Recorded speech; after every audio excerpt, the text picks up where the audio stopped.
નમસ્તે મિત્રો, સ્વાગત છે આપનું આજના આ તાજા સમાચારોમાં। તો મિત્રો, આજના સમાચાર વિશે વાત કરવાની છે તે પહેલાં આપણે જણાવી દઈએ કે વિડીયોને અંત સુધી જોતા રહેજો, જેથી કરીને આજના દરેક કામના સમાચાર મળી જાય અને ગુજરાતના રોજના સમાચાર દરરોજ મેળવવા માંગતા હો તો મિત્રો આપણી આ ચેનલને સબસ્ક્રાઇબ કરી દેજો। તો મિત્રો, વાત કરીએ આજના પ્રથમ સમાચારને લઈને તો આજની હવામાન વિભાગની આગાહી। રાજ્યના હવામાનને લઈ હવામાન વિભાગની આગાહી સામે આવી છે, જે પ્રમાણે રાજ્યમાં આગામી 5 દિવસ વાતાવરણ સૂકું રહેશે તેમજ હાલ વરસાદની કોઈ શક્યતા ન હોવાનું પણ હવામાન વિભાગે જણાવ્યું છે। 24 કલાક બાદ લઘુત્તમ તાપમાન 1 ડિગ્રી વધવાની શક્યતા છે, જ્યારે નલિયામાં લઘુત્તમ તાપમાન 10 ડિગ્રી નોંધાયું છે। મિત્રો, અમદાવાદમાં 16 ડિગ્રી, ગાંધીનગરમાં 14 ડિગ્રી ઉપર તાપમાન નોંધાયું છે, ત્યારે ભેજના કારણે હાલ વિઝિબિલિટી ઓછી જોવા મળી રહી છે। હાલ મિત્રો, વરસાદની કોઈ સંભાવના નથી। વરસાદને લઈને પણ હવામાન વિભાગની આગાહી સામે આવી છે અને હાલ વરસાદની કોઈ શક્યતા નથી તેવું પણ તેમણે કહ્યું છે। 24 કલાક બાદ લઘુત્તમ તાપમાન 1 ડિગ્રી વધવાની શક્યતા પણ વ્યક્ત કરાઈ છે। ત્યારબાદ મિત્રો, મહત્વના સમાચાર વિશે આગળ વાત કરીએ તો ખેડૂતોને બજેટમાં મોટી રાહત। ખેડૂતો માટે બજેટ 2024માં સારા સમાચાર આવી શકે છે।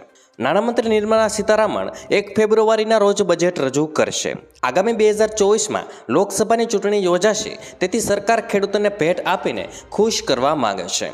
સૂત્રોના જણાવ્યા અનુસાર આ વખતે બજેટમાં અન્ય કોઈ ખાસ જાહેરાત કરવામાં આવશે નહીં, પરંતુ ખેડૂતો માટે કંઈક મોટી જાહેરાત થઈ શકે છે।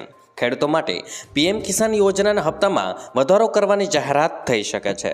ત્યારબાદ મિત્રો, મહત્વના સમાચાર વિશે આગળ વાત કરીએ તો નવા વર્ષની એસબીઆઈ ગ્રાહકોને ભેટ। જો તમારો એકાઉન્ટ સ્ટેટ બેંક ઓફ ઇન્ડિયામાં છે અથવા તો તમે બેંકમાં સેવિંગ ખાતું ખોલાવ્યું છે તો આ સમાચાર તમને ખુશ કરી દેશે। એસબીઆઈએ ફિક્સ ડિપોઝિટ પર વ્યાજદરમાં વધારો કર્યો છે। વધેલો આ વ્યાજદર 2 કરોડથી ઓછીની એફડી પર લાગુ થાય છે। નવા દર 27 ડિસેમ્બર 2023થી લાગુ કરવામાં આવ્યા છે। બેંકે 1 વર્ષથી વધુ, 2 વર્ષથી ઓછા, 2 વર્ષથી વધુ અને 3 વર્ષથી ઓછા અને 5 વર્ષથી વધુ સમયની તમામ મુદતના વ્યાજમાં વધારો કર્યો છે। આ પહેલાં bank of India, DCB bank અને ફેડરલ બેંકે પણ વ્યાજદરમાં વધારો કર્યો છે। એસબીઆઈએ 45 દિવસમાં પાકતી એફડી માટે વ્યાજદરમાં 50 બેઝિસ પોઈન્ટનો વધારો કર્યો છે। ત્યારબાદ મિત્રો, મહત્વના સમાચાર વિશે આગળ વાત કરીએ તો આજના શૈક્ષણિક સમાચાર। ગુજરાત માધ્યમિક અને ઉચ્ચતર માધ્યમિક શિક્ષણ બોર્ડ દ્વારા માર્ચ-એપ્રિલમાં લેવાનારી ધોરણ 10 અને 12ની પરીક્ષા માટેની તૈયારી શરૂ કરી દેવામાં આવી છે। ધોરણ 12ના સામાન્ય પ્રવાહની પરીક્ષાના ફોર્મ ભરવાની મુદત પણ પૂર્ણ થતાં હવે લેટ ફી સાથે પરીક્ષાના ફોર્મ સ્વીકારવામાં આવશે અને 6 જાન્યુઆરી સુધી લેટ ફી સાથે ફોર્મ ભરી શકાશે। ત્યારબાદ મિત્રો, મહત્વના સમાચાર વિશે આગળ વાત કરીએ તો કોરોના માટે નવી ગાઈડલાઈન। કર્ણાટકમાં કોરોનાના 430 એક્ટિવ કેસ છે, જેમાંથી 34 જેન 1ના છે। આ સ્થિતિમાં રાજ્ય સરકારે ગાઈડલાઈન જારી કરી છે, જે મુજબ સંક્રમિત દર્દીઓને 7 દિવસ સુધી આઇસોલેશનમાં રહેવું પડશે। જાહેર સ્થળે માસ્ક પહેરવા અને સોશિયલ ડિસ્ટન્સ રાખવા અપીલ કરવામાં આવી છે। વૃદ્ધ લોકો અને બીમારીથી પીડિત લોકોને સાવચેતી રૂપે વેક્સિન લેવાની સલાહ અપાઈ છે। મહારાષ્ટ્ર અને કેરળમાં JN1ના નવા કેસ સામે મળી આવ્યા છે। ત્યારબાદ મિત્રો, મહત્વના સમાચાર વિશે આગળ વાત કરીએ તો 25 રૂપિયા કિલો ચોખા વેચશે કેન્દ્ર સરકાર। ભારત આટા અને ભારત દાળ બાદ હવે સરકાર ભારત ચોખા લોન્ચ કરવા જઈ રહી છે। આ અંતર્ગત સરકાર ₹25 પ્રતિ કિલો લેખે ચોખા વેચશે। લોકોને મોંઘવારીથી રાહત આપવા માટે સરકારે અગાઉ ભારત બ્રાન્ડનો લોટ અને દાળ લોન્ચ કર્યા હતા। હવે સસ્તા ચોખા લોન્ચ કરવામાં આવી રહ્યા છે, જે નાફેડ અને NCCF દ્વારા વેચવામાં આવશે। નોન બાસમતી ચોખા 50 પ્રતિ કિલોએ પહોંચી ગયા છે। આવી સ્થિતિમાં સરકાર સસ્તા ચોખા વેચવા જઈ રહી છે। ત્યારબાદ મિત્રો, મહત્વના સમાચાર વિશે આગળ વાત કરીએ તો નવા વર્ષે મોટી ભેટ। લોકસભાની ચૂંટણી પહેલા મોદી સરકાર આગામી બજેટમાં ખેડૂતો માટે પોતાની તિજોરી ખોલી દેવાની તૈયારી કરી રહી છે। કૃષિ મંત્રાલય સાથે સંકળાયેલા અધિકારીઓનું કહેવું છે કે ખેડૂતોની આવક વધારવાની સાથે તેમને મળનારી આર્થિક સહાયની રકમમાં પણ 1.5 ગણો વધારો કરવામાં આવશે। આ અંતર્ગત ખેડૂતોને 6,000 રૂપિયાના બદલે વાર્ષિક 9,000 રૂપિયા આપવામાં આવશે। ત્યારબાદ મિત્રો, મહત્વના સમાચાર વિશે આગળ વાત કરીએ તો 100 રૂપિયાની ચલણી નોટને લઈને ચોંકાવનારો દાવો। સોશિયલ મીડિયામાં દાવો કરવામાં આવી રહ્યો છે કે રિઝર્વ બેંક ઓફ ઇન્ડિયાએ 100 રૂપિયાની જૂની નોટો પર પ્રતિબંધ મૂકવાનું વિચારી રહી છે અને હવે આ નોટથી ટ્રાન્ઝેક્શન શક્ય બનશે નહીં। દાવો કરાઈ રહ્યો છે કે આરબીઆઈએ 31 માર્ચ 2024 સુધીમાં 100 રૂપિયાની જૂની નોટો બદલવાની સૂચના આપી છે। જણાવી દઈએ કે આ દાવો તદ્દન ખોટો છે.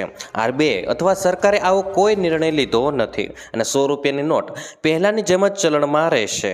ત્યારબાદ મિત્રો મહત્વના સમાચાર વિશે આગળ વાત કરીએ તો ગુજરાતના યાત્રાધામ માટે હેલિકોપ્ટરની સેવા. અમદાવાદથી કોઈ પણ યાત્રાધામ જવા માટે હેલિકોપ્ટરની સેવા શરૂ કરવામાં આવી છે. હવે અમદાવાદથી કોઈ પણ યાત્રાધામ પહોંચવું ખૂબ જ ઝડપી બનશે.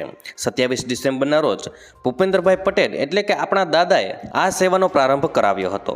હેલિકોપ્ટરની સેવા માણવા માટે તેની ટિકિટ ઓનલાઈન બુક કરાવવી પડશે. તમે www.aerotrans.in વેબસાઇટ પરથી ટિકિટ બુક કરાવી શકો છો. હેલિકોપ્ટર તમને અમદાવાદના રિવરફ્રન્ટ પર બનાવવામાં આવેલા એરોટ્રાન્સ પરથી મળશે. ત્યારબાદ મિત્રો મહત્વના સમાચાર વિશે આગળ વાત કરીએ તો સોનાના ભાવમાં થયો વધારો. સોનાના ભાવમાં વધારો જોવા મળી રહ્યો છે.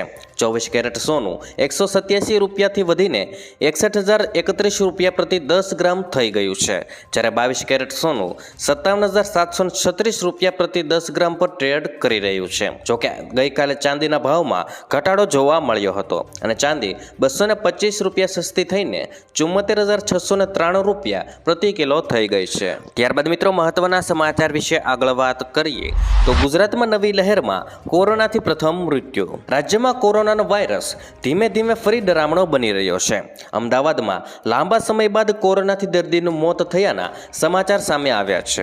અમદાવાદ શહેરના દરિયાપુર વિસ્તારમાં રહેતા 82 વર્ષીય વૃદ્ધનું કોરોનાના કારણે મૃત્યુ થયું છે. કોરોનાનો રિપોર્ટ પોઝિટિવ આવતા તેમના ખાનગી હોસ્પિટલમાં ખસેડાયા હતા, જ્યાં તેમનું સારવાર દરમિયાન મોત થયું છે. જોકે મિત્રો વૃદ્ધ કોમોર્બિડ બીમારીથી પીડિત હતા. ત્યારબાદ મિત્રો વાત કરીએ તો નવું વર્ષ દેશના ખેડૂતો માટે ઘણી બધી મોટી ભેટો લઈને આવશે. મોદી સરકારે કૃષિ ક્ષેત્રને મજબૂત કરવા અને ખેડૂતોની આવક વધારવા માટે 2024માં પોતાની તિજોરી ખોલવાની સંપૂર્ણ યોજના બનાવી છે. આ અંતર્ગત ખેડૂતોને 6,000 રૂપિયાના બદલે વાર્ષિક 9,000 રૂપિયામાં આપવામાં આવશે. ઉપરાંત પાક વીમાનો પણ વ્યાપ વધારવા કહેવામાં આવ્યું છે. સરકાર આગામી બજેટમાં આ અંગે જંગી ફાળવણી કરવા જઈ રહી છે. મિત્રો આ મામલાને લગતા 2 વરિષ્ઠ અધિકારીઓએ કહ્યું છે કે સરકાર 2024 અને 25ના બજેટમાં કૃષિ ક્ષેત્ર માટે લગભગ 2 લાખ કરોડ રૂપિયા ફાળવી શકે છે.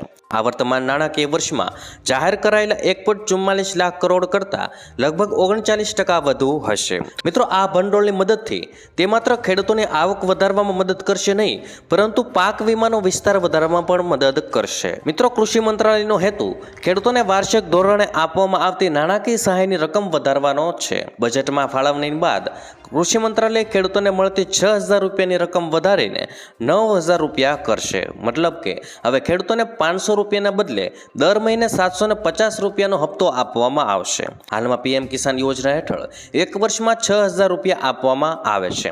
ફેબ્રુઆરીમાં આ યોજના શરૂ થયાને 5 વર્ષ થશે. તેથી સરકાર આગામી 5 વર્ષ સુધી ખેડૂતોની આવકમાં 50%નો વધારો કરવાની તૈયારી કરી રહી છે. મિત્રો તેવી જ રીતે ખેડૂતોના હિતમાં ત્યાર પછી મિત્રો વાત કરીએ તો તેવી જ રીતે ખેડૂતોના હિતમાં અમલમાં મુકાયેલી પ્રધાનમંત્રી ફસલ બીમા યોજનાનો વિસ્તાર પણ કરવામાં આવી રહ્યો છે. આ મિત્રો યોજના 2016માં શરૂ કરવામાં આવી હતી.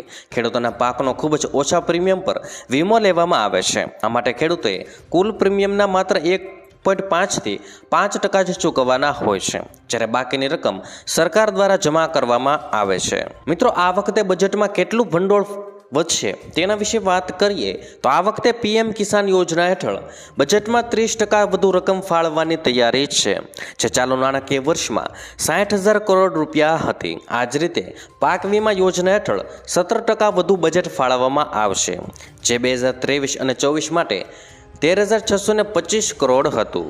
મિત્રો જો કે હજુ એ સ્પષ્ટ થયું નથી કે 1 ફેબ્રુઆરીએ રજૂ થનાર વચગાળાના બજેટમાં બજેટની ફાળવણી કરવામાં આવશે કે લોકસભાની ચૂંટણી પછી જુલાઈમાં રજૂ થનારા સંપૂર્ણ બજેટમાં. અધિકારીઓનું કહેવું છે કે અમને નાણાકીય વર્ષ 2024 અને 25 માટે પાક વીમા યોજના હેઠળ 18,000 કરોડ રૂપિયાની જરૂર પડશે. હાલમાં અમારી પાસે 16,000 કરોડ રૂપિયાની ફાળવણીનો અંદાજ છે. અત્યારે અમારી પાસે રવિ પાક અંગેનો સાચો ડેટા નથી. આવતા વર્ષે પાક વીમાના રૂપમાં વર્ષોમાં આપણી પાસે મોટી રકમ હોઈ શકે છે.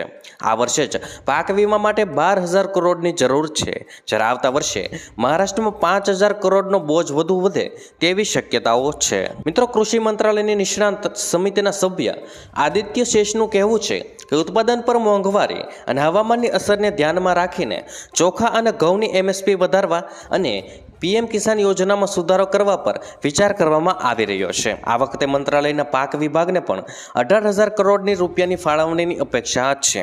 કૃષિ ક્ષેત્ર દર વર્ષે લગભગ 4% ટકાઉ વિકાસ દરે વધી રહ્યું છે.